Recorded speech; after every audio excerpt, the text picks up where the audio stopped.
영화 칼럼니스트 강원중님 나오셨습니다. 안녕하세요. 안녕하세요. 네, 4월의 첫 주입니다. 네. 오늘은 어떤 영화 소개할까요? 네, 우리 함께 사순절을 보내고 있죠. 그리고 또 곧 있으면 고난주간이 다가오기도 하는데요. 우리 삶의 여정과 땅의 현실을 돌아보면서 묵상하기에 좋은 영화 한 편을 소개해드릴까 합니다. 아버지의 길이라는 제목의 영화이고요.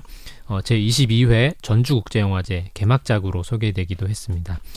세르비아에서 일어난 실화를 바탕으로 그려진 영화인데요. 아버지의 길 함께 만나보도록 하겠습니다. 세르비아 영화군요. 네. 실제 또 실화를 바탕으로 한 영화입니다. 아버지의 길, 오늘 사순절 맞아 여러분들께 추천 영화로 함께 만나보겠습니다. 자, 그러면 세르비아 우리 감독이실 것 같은데 네. 감독 소개 좀 해주세요. 슬로단 고르보비치 감독입니다. 1972년 세르비아 출신의 영화 감독이고요. 이 세르비아라는 나라는 동유럽 발칸반도에 있는 국가이죠. 이 나라에서 93년도부터 꾸준히 영화를 만들어 온 감독입니다.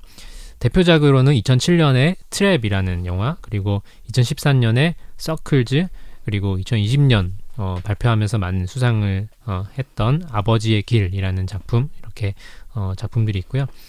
이 감독이 영화와 예술의 책임이 곧 사회적인 아픔을 돌아보고 이야기하는 것이다, 이렇게 생각하는 인터뷰를 자주 한 바 있습니다. 그래서 그런지 이 영화마다 세르비아 사회의 현실, 그리고 그 속에서도 인간의 존엄성을 회복하고자 하는 그런 몸부림을 담은 이야기들을 많이 그리는 감독으로 평가가 되고 있습니다. 오늘 소개해드리는 이 아버지의 길이라는 작품은 제70회 베를린 국제영화제 파노라마 관객상을 수상을 하였고요. 또 2021년 더블린 국제영화제, 나무주연상 등 세계 유수 영화제에서 많은 수상을 하면서 또 주목을 받은 영화이기도 하겠습니다. 역시 또 많은 수상을 했네요. 네. 오늘은 세르비아 영화입니다. 슬로단 고르보비치 감독의 아버지의 길 소개합니다. 줄거리 함께 만나볼게요.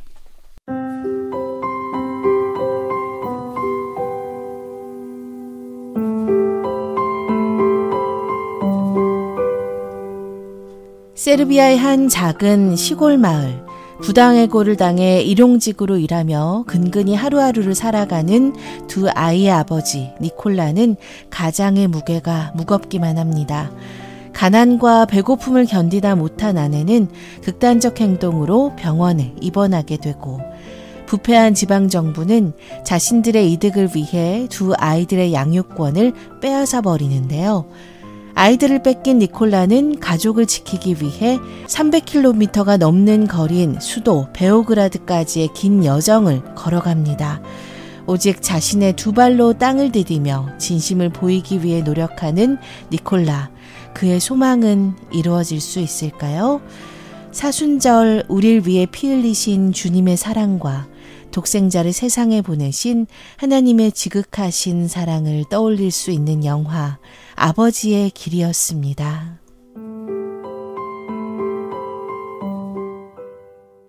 네, 오늘은 슬로단 고르보비치 감독의 영화 아버지의 길 만나보고 있습니다. 사순절이라서 좀 우리가 이 영화 좀 보면 좋겠다 하셨는데, 네, 사순절에 보통 하게 되는 여러 가지 실천들이 있고 또 하게 되는 묵상들이 있는 것 같아요. 저의 경우에는 좀 사순절 동안에 보통 이제 저희가 금식을 하잖아요. 절제해야 될 것들을 줄이는 그런 금식을 하게 되는데, 이 영화를 보면 여정 중에 계속해서 어떤 고난의 여정을 겪게 되는 그런 모습을 보여줍니다. 이 아버지가. 네. 네. 그리고 그 고난의 이유는 결국 이 사회가 주게 되는 그런 가난의 현실, 이런 것들이 이제 극복하기 위해서 이루어지는데, 또 오늘날 우리가 좀 고통받고 있는 사람들을 기억하고 함께 그 고난에 동참하는 것을 기억하기 위해서 좋은 영화라고 할 수 있겠습니다. 제목이 이제 아버지의 길이니까 진짜 아버지가 길을 가는 거 영화거든요. 네. 우리 삼목장님은 걷는 거 그런 거 좋아하세요? 생태주의적 그 시선 보시는데 걷는 것은 저는 크게 주로 자전거를 타고 자전거를 타고 저도 사실은 이게 좀 발이 이제 평발인지라 많이 걷지는 못하는데, 그래서 이제 혹시 많이 걸어야 되는 때가 있으면 숫자를 세거든요. 이 하나, 둘, 셋 이렇게 걸음수를 세면서 만보기로 하는 게 아니라 입으로 세면서 이렇게 걷는 저도 습관이 있는데, 이 영화를 보면서 이 아버지의 이 걸음수가 도대체 얼마였을까 막 몇 보일까? 그 무게감이 막 어깨에 느껴지는 그런 영화였는데요. 오늘 아버지 얘기를 만나봅니다. 자, 실화라고 하니까 또 영화적 배경이 있을 것 같아요. 좀 소개해 주십시오. 네, 이 세르비아라는 국가에 대해서 또 많은 분들이 생소하실 것 같은데요. 과거에 유고슬라비아 사회주의 연방공화국의 일부였던 국가이지만 이 1990년대에 유고슬라비아가 해체가 되면서 2006년에 완전히 독립을 한 그런 국가이겠습니다. 네네. 영화가 세르비아라는 국가의 현실적인 상황을 잘 보여주는데요.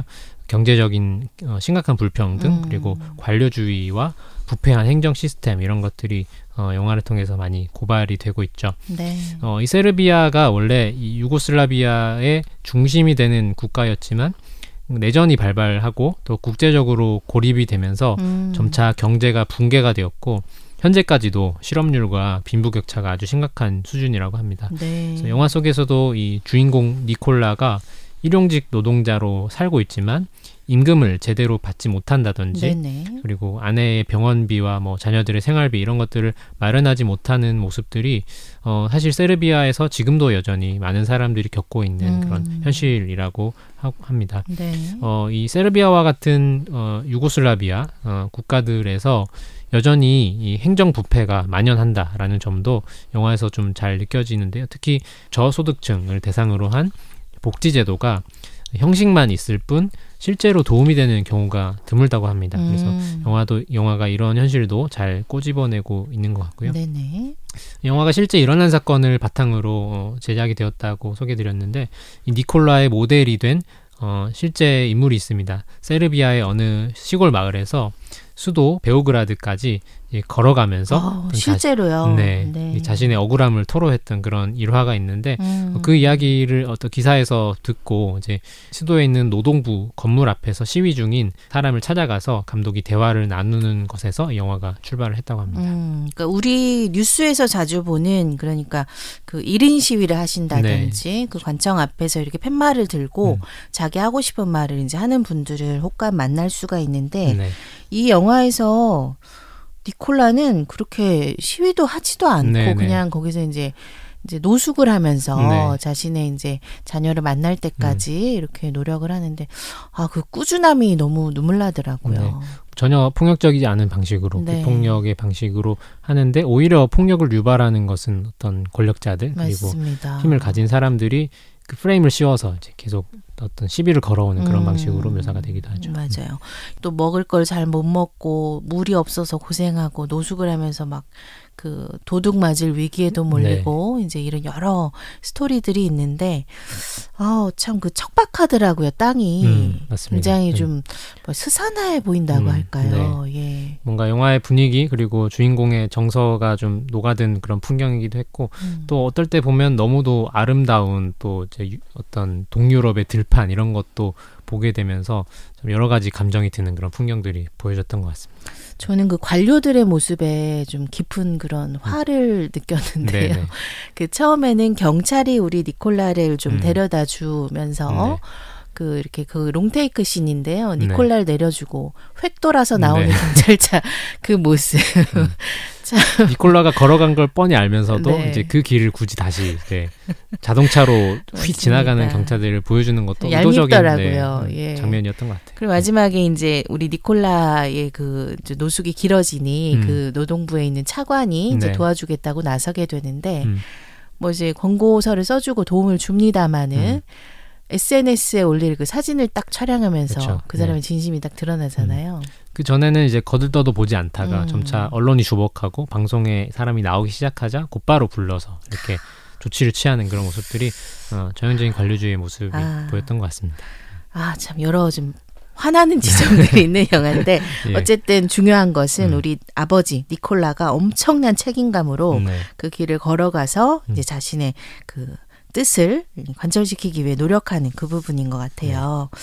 자, 영화적 해석 이제 오늘 특별히 또 사순절 여러분들 묵상에 도움이 됐으면 좋겠다 하셨는데 어떤 해석을 좀 내려주시겠어요?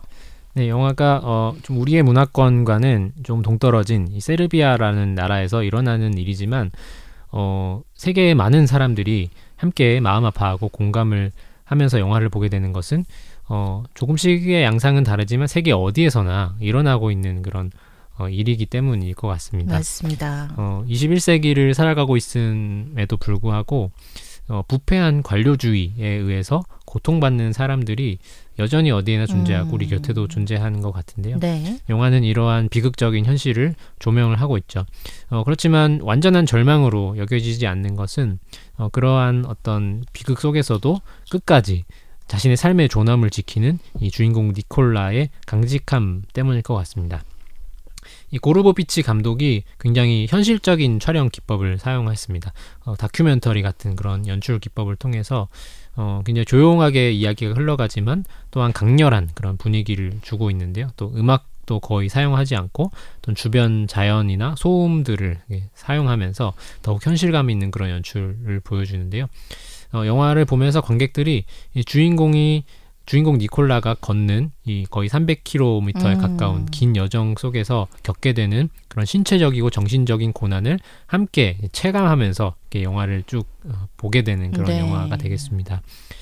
니콜라가 이 걸어서 수도 베오르그라드까지 가는 여정을 통해서 사회구조의 부당함을 알리고 또 아버지로서 자신의 이 절박함을 증명하려는 그런 투쟁을 감행하는 이야기가 펼쳐지는데 이 걸음이라는 것이 단순하게 그냥 걷는 행위이기보다 생존을 위한 투쟁 그리고 희망과 인간의 존엄성을 보여주는 그런 행위라고 보여집니다. 그래서 300km를 걷는 여정 속에서 굉장히 아이러니하게도 또 아름다운 풍광이 펼쳐지기도 하고 또 그런 광활한 풍광 속에 놓여있는 한 작은 인간을 보여주면서 이 고립된 개인의 모습과 또 거대한 사회 구조 속에서의 어떤 무력감 이런 것들이 대비되어서 나타나기도 합니다. 이 영화에서 이제 절대적인 빌런이라고 할 수 있는 사람이 결국 이 아동인권센터의 센터장, 관료주의의 천병에 있는 사람이죠. 지금 너무 얄밉더라고요. 네. 그분이 참. 네. 네. 이 사람으로 인해서 생기는 어떤 구조적인 부조리라고 할 수 있을 텐데 특별한 것은 그 이외의 인물들은 모두 하나같이 이 니콜라를 도와주거나 그러니까요. 네, 최소한 이 사람을 방해하지 않고 모든 여정이 평화롭게 이어질 수 있는 그런 조력자의 역할을 합니다. 이런 영화의 구조는 니콜라가 싸우고 있는 것이 어떤 특정한 사람이나 또 어떤 주변에 같은 처지에 있는 이웃들과 싸우는 것이 아니라 이 인간적인 존엄을 짓밟는 구조적인 악이라는 것을 보여주는 대목이다 라고 할 수 있을 것 같습니다. 영화의 초반에 보면 이제 니콜라로부터 이 아이들을 이제 빼앗아가는 과정에서 너 왜 이렇게 가난하냐? 왜 너가 너의 삶을 스스로 책임지지 못했냐? 너의 가정을 왜 너가 책임지지 않았냐라는 어떤 질책의 이야기들이 이 어떤 센터장을 비롯한 그 직원들을 입을 통해서 펼쳐지는데 왜 이 사람이 가난하게 되었나라는 것은 결국은 사회가 책임져야 하고 함께 우리가 고민해야 할 문제인데 그것을 개인의 책임으로 돌린다라는 것에서부터 함께 이제 분노하게 되는 그런 장면이라고 할 수 있을 것 같습니다. 근데 참 이게 아이러니한 거는요. 이것도 이제 세르비아라는 나라도 이제 중앙 정부가 있고 지방 정부가 있어서 이렇게 네. 다 이제 자치를 할 텐데요. 그 아이들을 뺏어간 것은 지방에 있는 네. 그런 아동복지 그 센터인데 그 중앙에 있는 차관은 그 가난은 당신 잘못이 아닙니다. 이런 또 얘기를 하고 네네. 당신 책임이 아닙니다라고 니콜라의 또 마음의 짐을 덜어주는 반면 정작 니콜라를 도와줘야 될 그 아동복지센터에서는 당신의 책임입니다. 네네. 이렇게 해버리는 아이러니가 발생하니까 이분은 어디 가서 도움을 받아야 되나 그러니까, 네. 막막했을 것 같아요. 뭔가 중앙정부의 그 차관이나 직원들은 전형적인 어떤 지식인의 모습, 그러니까 배운 것은 있고 사회 구조의 중요성은 알긴 하지만 실제로 어떤 고통받고 있는 사람의 곁에서 몸으로서 함께 도와주는 지점에 있어서는 여전히 좀 이렇게 도움이 되지 않는 그런 존재들로 그려지고, 또 말씀해 주셨지만 SNS에 그런 자신의 어떤 선행을 올리고 그것으로 어떤 명예를 찾는 그런 또 지식인의 모습으로 그려지기도 했던 것 같아요. 뭐 우리나라와는 참 멀리 떨어져 있는 세르비아라는 그 나라에서 일어난 일인데 네. 왜 이렇게 좀 기시감이 들고 그런 건지 씁쓸한 그런 뒷맛을 남기는 영화였습니다. 자, 오늘 사순절 여러분들이 좀 특별히 묵상했으면 좋겠다는 영화로 아버지의 길을 추천하고 있는데요. 이 영화 속에서 만날 수 있는 주님의 형상 한번 짚어보죠. 네, 이게 뭐 직접적인 기독교 영화라고 보기는 좀 어려울 수 있겠지만 또 영화 안에 좀 기독교적인 어떤 메타포 이런 것들도 많이 녹아져 있다고 저는 느꼈던 것 같고요. 그러더라고요. 네. 영화 속에서 많은 신앙적 고찰을 하게 되는 그런 영화인 것 같습니다. 그래서 사순절을 보내면서 우리 이렇게 고난과 희생, 또 믿음, 희망 이런 메시지들을 좀 발견할 수 있는 영화일 것 같은데요. 300km를 혼자서 걷는 이 니콜라의 여정을 보면서 마치 십자가의 길을 걷는 순례자의 여정과 같다라는 생각이 들었습니다. 이 세상의 불의와 고통 속에서도 그것을 짊어지고 고난을 당하신 그리스도의 순환과 같은 여정을 니콜라가 보여주고 있는데요. 네. 그 여정이 굉장히 고통스럽고 또 절망적이기도 하지만 어떤 폭력이나 분노를 동기로 하여서 걷는 것이 아니라 침묵하고 또 인내하면서 비폭력의 어떤 마음으로 저항하고 있다라는 점에서 그리스도인인 우리에게 좀 깊은 울림을 주는 장면들이 펼쳐집니다. 이런 니콜라의 모습이 오늘 우리가 살아가는 어떤 삶의 현실에 대해서도 이야기하는 지점들이 있을 것 같은데요. 우리 삶의 곳곳에서도 참 부조리함과 또 부패로 인해서 고통받는 수많은 사람들이 존재한다라는 것, 그것을 보여주고 있다는 것만으로도 영화에 또 중요한 지점이 있을 것 같고, 또 그것을 영화가 외면하지 않고 저항하는 모습을 보여준다라는 점, 그리고 그 저항의 과정이 오로지 진실과 정의를 중심으로 내가 지켜야 할 대상, 사랑하는 자녀들, 그런 아버지의 마음을 느끼게 되는 그런 영화였던 것 같습니다.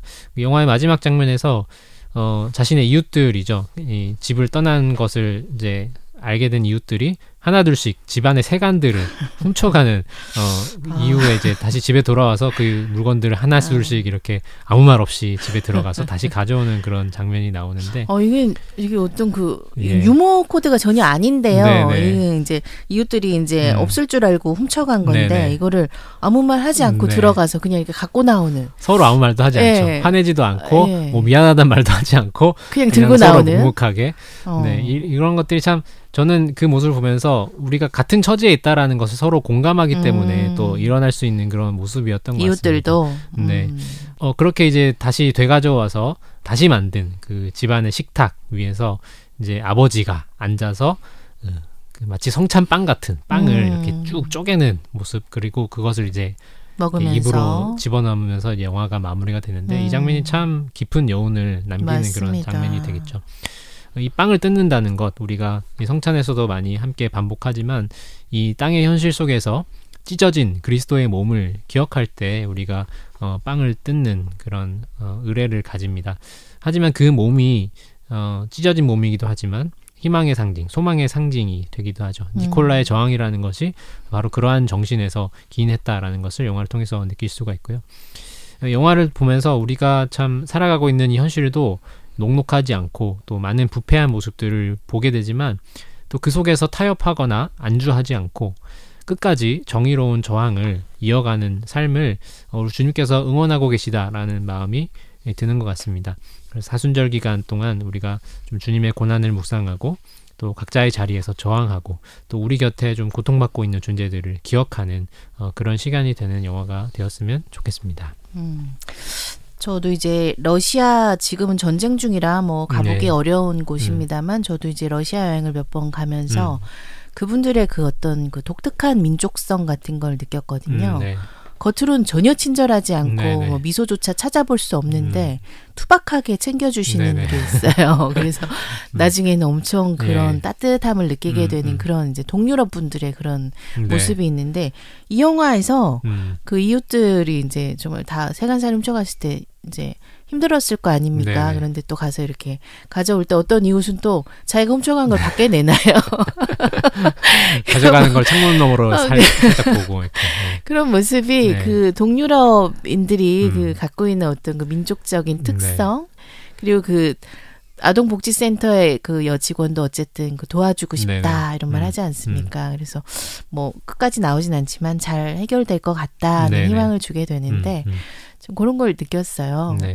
굉장히 유머러스하기도 하고요. 네. 네. 또 지나가면서 만나는 모든 사람들이 정말 진심 어리게 행동으로서 혹은 맞습니다. 조언으로서 도와주는 모습들이 인상이 깊었던 것 같습니다. 네, 그 여정 중에 니콜라가 만나게 되는 그 트럭 운전수가 있잖아요. 네네. 그래서 그분이 그 주님에 대한 얘기를 잠깐 전하는데, 그렇죠. 네. 주님이 계시기 때문에 네네. 당신 예기치 못한 도움을 받을 겁니다. 이런 네네. 얘기를 했는데 실제로 또 도움을 맞습니다. 많이 받게 되고. 네. 그 장면에서 또 저에게 인상 깊었던 것은 주님이 계신 것을 믿습니까? 라고 질문을 하는데 물어보죠. 니콜라가 대답하지 않고 그 컷이 끝이 나거든요. 끝이 나죠. 그런 것도 참 영화적으로 뭔가 대답을 주려 하지 않고 우리의 믿음이 무엇인가라는 질문 정도로 그 컷에서 이제 끝나고 남겨주는 것이 참 이렇게 좋았다. 네, 세련된 연출이었다. 그렇게 느꼈던 것 같습니다. 그 나무주연상 더블린 국제영화제 나무주연상 받았다고 앞에 소개해 주셨는데 네.